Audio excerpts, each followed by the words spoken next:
Howdy doody folks, my name's Demo440.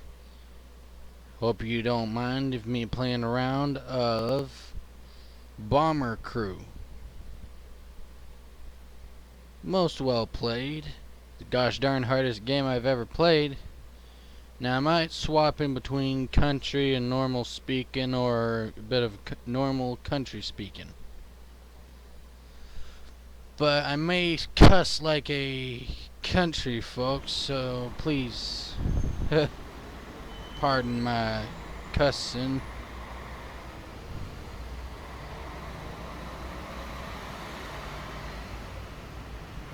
So sit back, relax, and enjoy the game.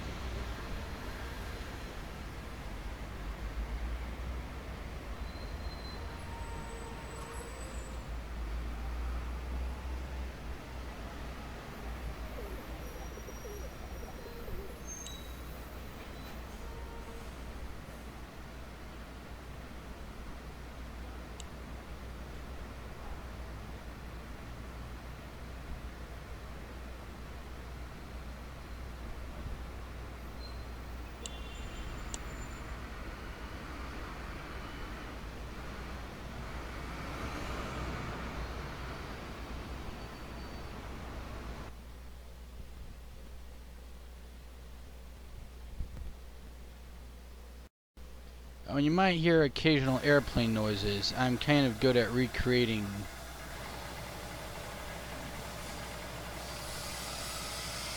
some aircraft noises.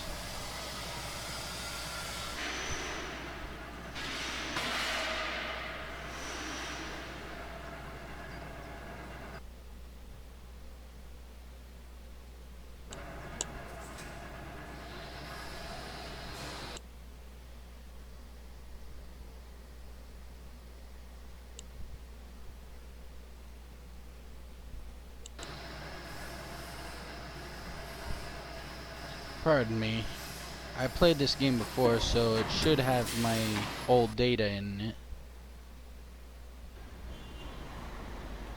Well, it should. Those statues wouldn't be there.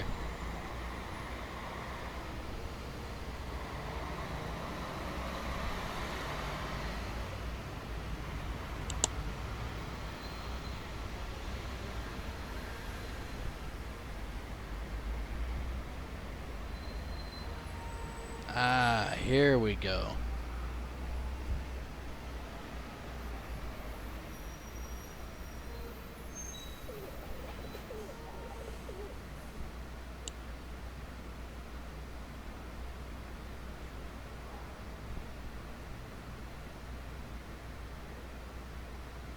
Ah. I haven't given a name to my aircrafts yet, so you could probably call this the Flying Monster, or the Flying Pink Monster.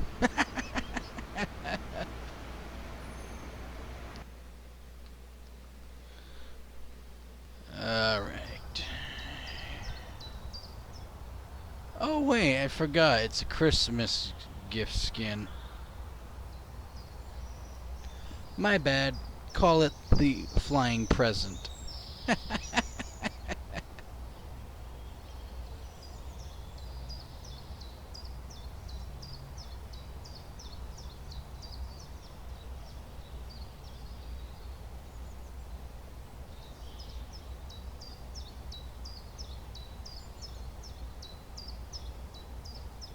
And I also might be singing some copyrighted music, so pardon me if you don't end up hearing it.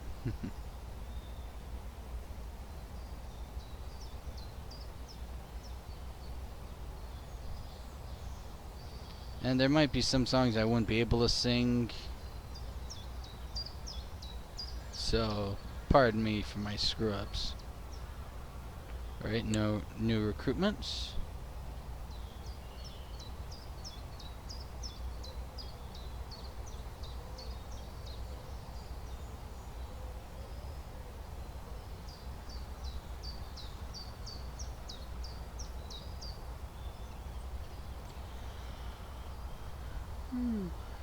I'd only be able to play for a little while, and then I would have to pass out. So And sorry if it's kind of laggy, my computer's kind of slow on me. Probably because I don't have enough room to make necessary changes for data.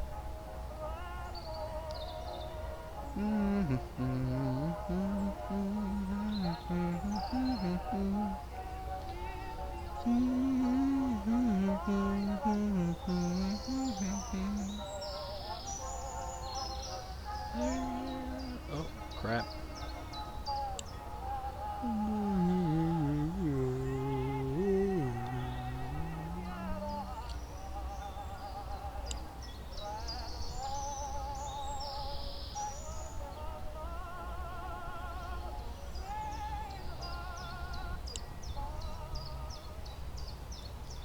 Oh, come on, you stupid game.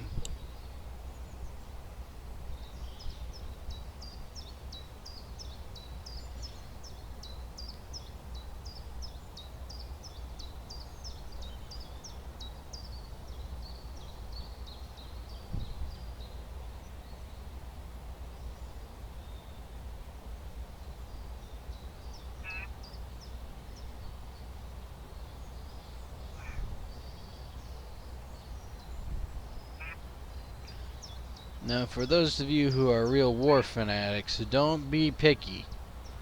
Yes, some African Americans did serve in the wars, including from the British and American sides.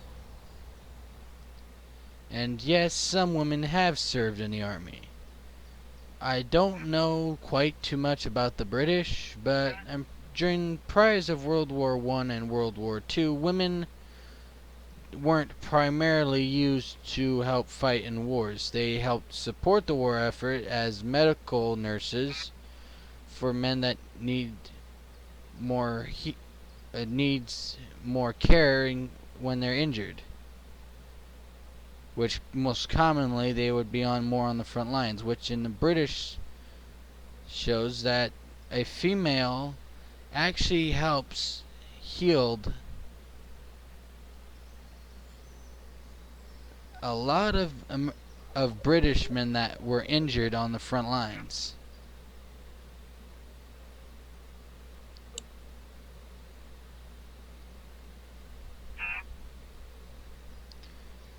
And for the British, they actually created a secret flying brigade for one of their slower, more... Oh wait, it was more on the Russians. The Russians created a special flying group tactic, which they were known as the Witches.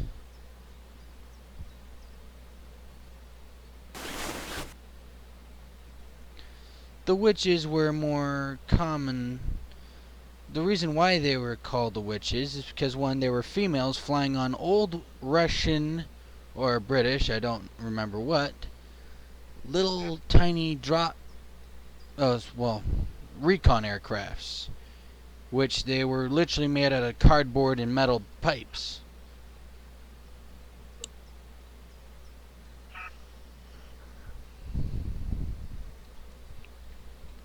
But even though that they don't make up in speed, they make up in glide powers. So you could literally fly the aircraft at a certain height and literally glide down to your targets, which was small, tiny bit fast, and very maneuverable at low speeds.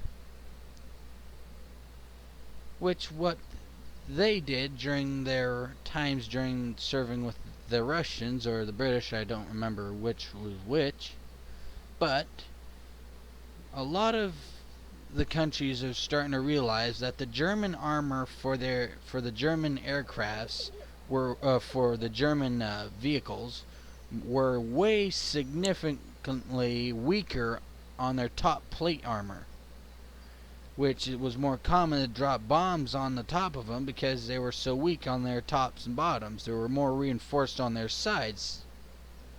So, what these brave girls would do is that they would take their little aircrafts filled with like tiny bombs that they dropped down from their aircrafts.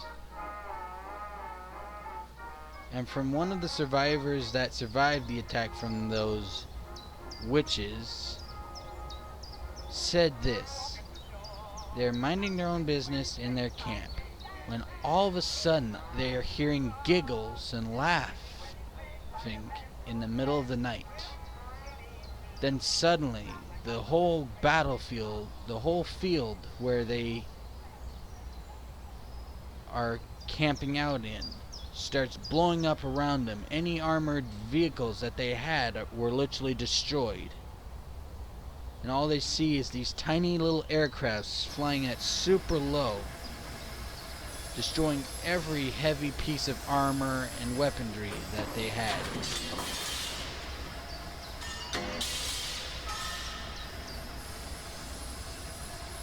But that's as far as I've gone. If I'm wrong, then well, don't get upset with me, damn it.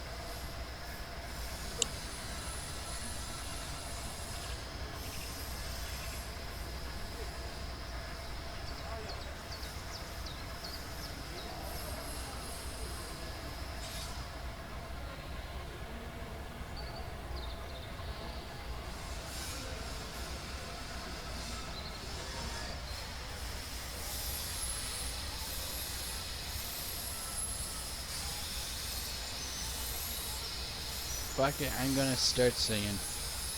There once was a ship set by the quay, and the name of the ship was Mariaki. The tides were down, the tides were down, and the marine go. Hey, when the weatherman comes to bring the sugar and tea and rum. Hey, when the weatherman comes to take the evening go. And that's about it as I can get.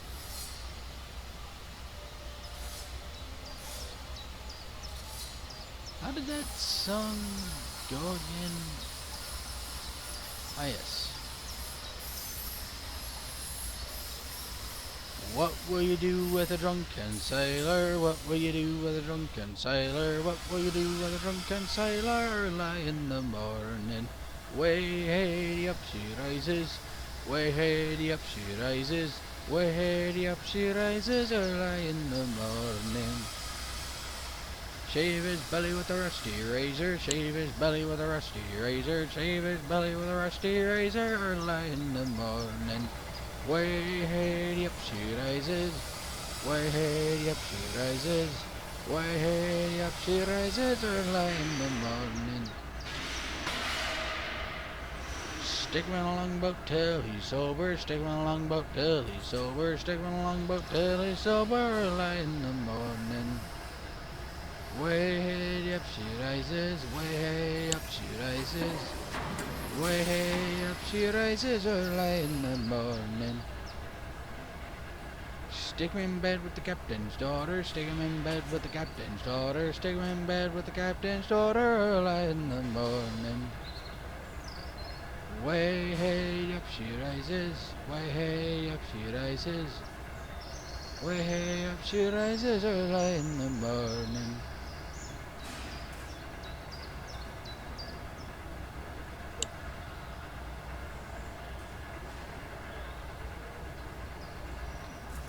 Which is why they talk about old wives' tales about women being aboard ships.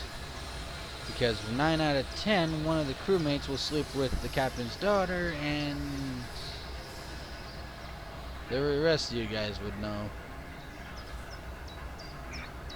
Yeah, fucktards.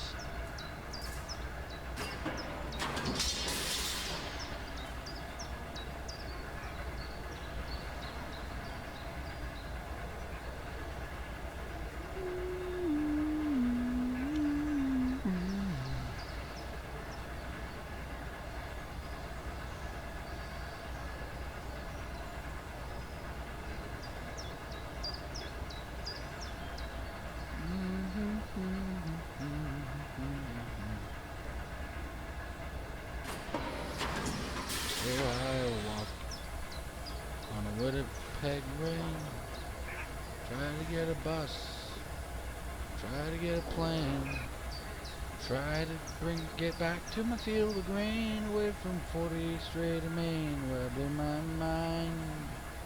spent my money in vain, and I blew my past on a vast Red River Jane.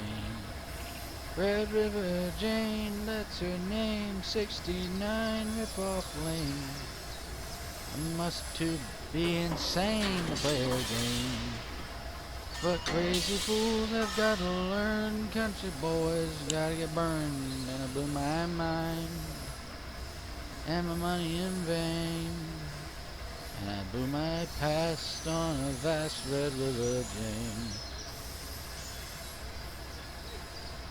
Now I think I remember this one is partially copyrighted, who knows? Well, me and Earl was hauling chickens on a flatbed out of Wiggins. We spent all night on the uphill side of 37 miles of hell called Wolf Creek Pass, just right on the Great Divide. We was sitting there sucking toothpicks, drinking Knee-High's onion soup mix, and says, Earl, let's mail this cart and mother and send them on chickens down the other side. Yeah, let's give them right.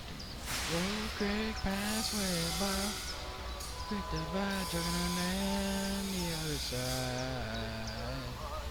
Well, Earl put down his bottle and lashed his foot down on the throttle, and a couple of cubes of 1,000 boobs of a 1948 Peterbilt screamed alive. We woke up the chickens. We roared off of that shoulder spree of pine cones, rocks, and boulders, and put 410 of them Rhode Island Red and a couple of burnt out roosters on the line. Look out below, 'cause here we go. Wolf Creek Pass, way above Great Divide, trucking on down the other side. Well, Earl commenced the trucking, and them hens commenced the clucking, and Earl scratched his pants, lit a match, lit up an unused $half cigar, and took a puff. Says, mine sit pretty up here. I says, Earl, this hill could spill us. You better slow down, you're gonna kill us. Make one mistake and it's the pearly gates from them 110 DA approved clutches. You wanna get sucking?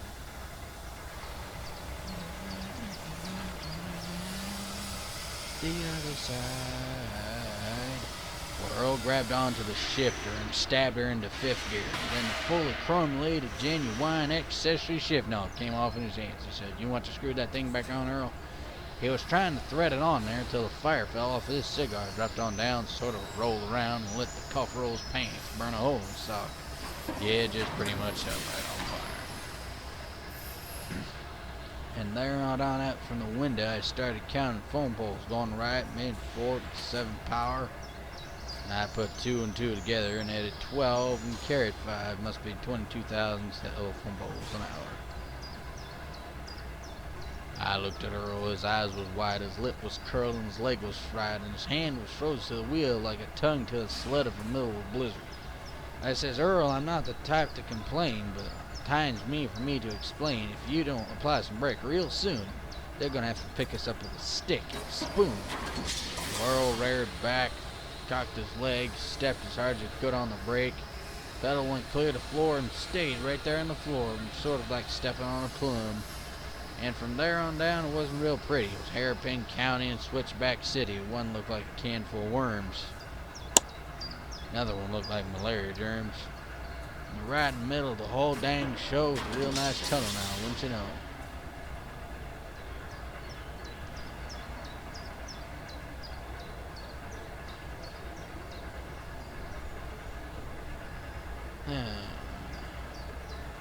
I'll try to play one small match game for you guys here.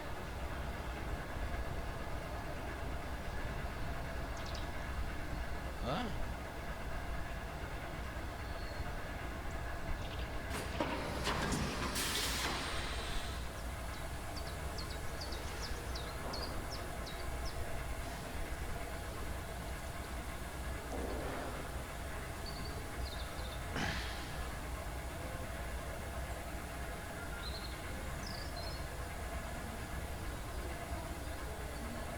Bandit.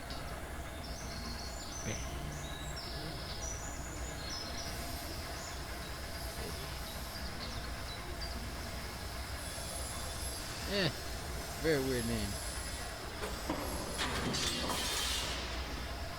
How about BF-9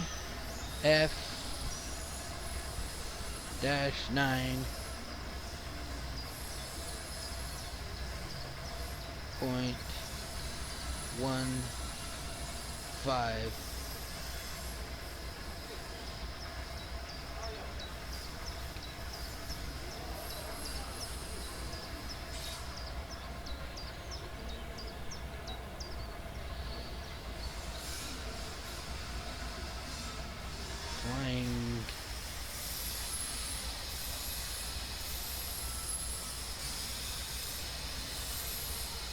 present.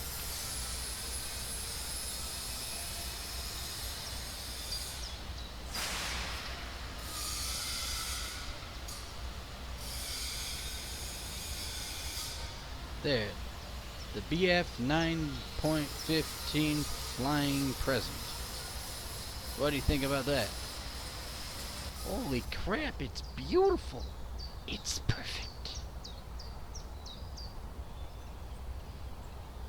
Well, I reckon that's that. Alert! The enemy's taken on intelligence. Ha ha ha.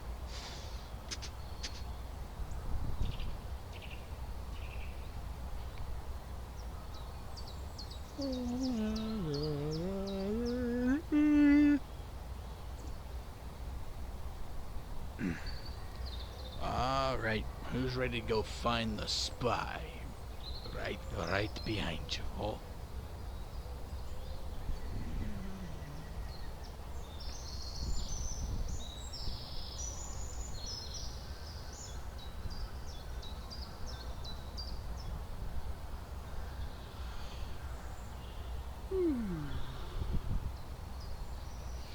Alright.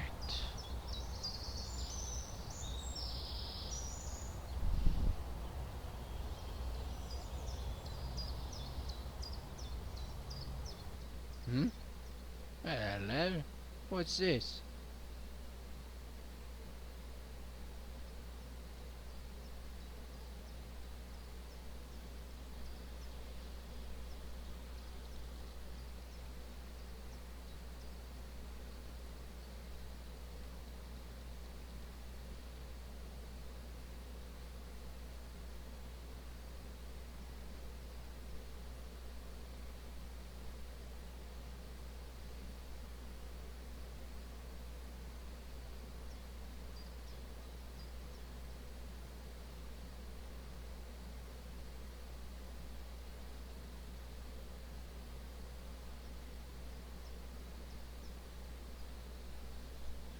And if you might hear another video in the background or some weird noise, I currently have a fan on me to keep me cool since it's kind of warm out.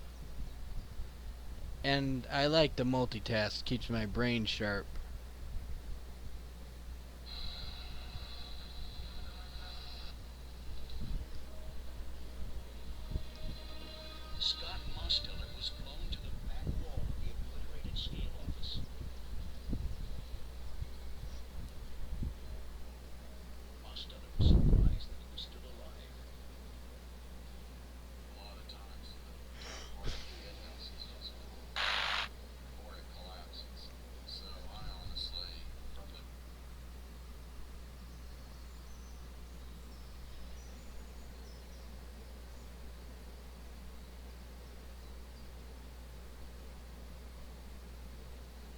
Alright, I'll take this one, guys.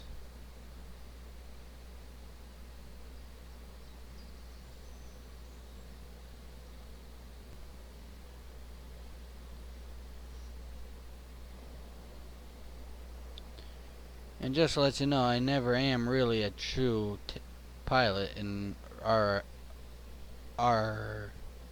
in real life, in IRL. But I am a good person that respects history. If you don't respect our history, then what the fuck are you doing with your life? One, it's our duty to learn history so we could pass it on to our future generations. Don't know if I'd be able to do that. As what people say of my kind, I'm a dying breed.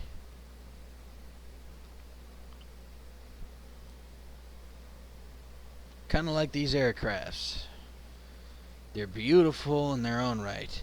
Those modern aircrafts, ugh, what ugly pieces of crap they are. These aircrafts with old prop engines are the pinnacle of aircraft aviation.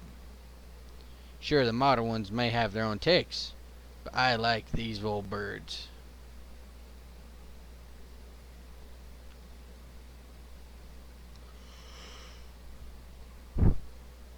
Oh, okay, now I remember this mission. You see that drum hanging underneath the aircraft? Well, if you go back a few clicks, you might see it. But that there is back during the British when they had to deal with these special dams that the Germans was defending.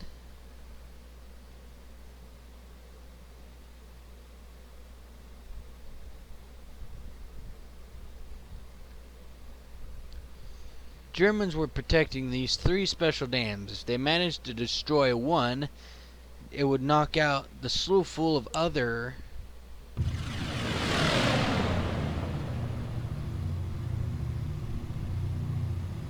a slew full of other dams that were deeper downriver, which aircrafts like these were carrying special drums that they called the skipping bombs. And what they do is they carry bombs right underneath the aircraft of the fuselage, and it rotates. Just like when you skim a stone, you rotate it when you flick your wrist, and it skips right on the water, and then stops after it loses momentum.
Ah, crumbs, it's been so long I forgot how to do this.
Aha! Thank you, controls.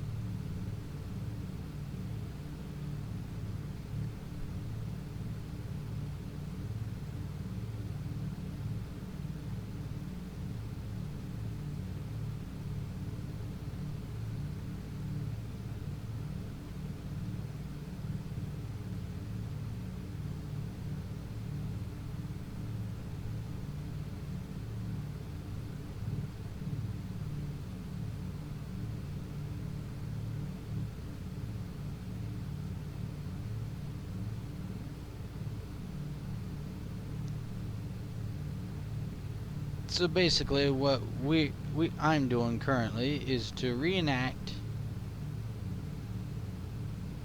the bombing that the British did on those dams to basically, oh yeah, now I remember the name of the bombs. They were called dam busters. There were special bombs that the British created to help destroy dams. Cool.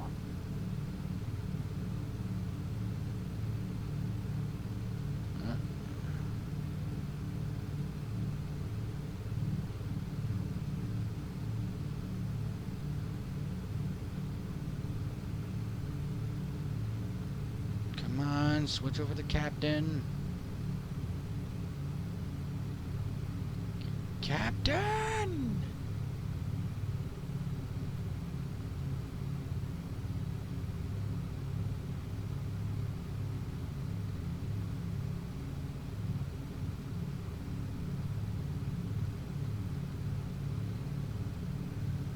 ETA 2 minutes.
Actually, sorry folks, since my computer's kind of lagging out, I doubt I could do this mission.